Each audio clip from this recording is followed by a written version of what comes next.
place. Thanks for tuning in. If you like this video, please give it a like, comment below, and take a moment to subscribe to our channel.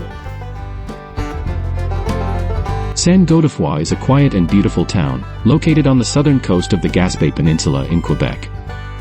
If you love charming, peaceful places surrounded by nature, this is the spot for you. Saint Godefroi is known for its stunning coastal views, where the St. Lawrence River meets the Gulf of St. Lawrence. The town's name, Godefroi, reflects its French heritage, and it has a warm, welcoming vibe that you can feel as soon as you arrive. One of the main attractions here is the Saint Godefroi Lighthouse, which stands tall along the coast, guiding ships safely along the river. This historic lighthouse is a perfect spot to take in breathtaking views of the surrounding landscape. Whether you're looking to relax by the coast, enjoy the outdoors, or learn about the local history, Saint Godefroi is a wonderful destination to explore on the Gaspé Peninsula. It's the kind of place where you can truly slow down and appreciate the simple beauty of life by the sea.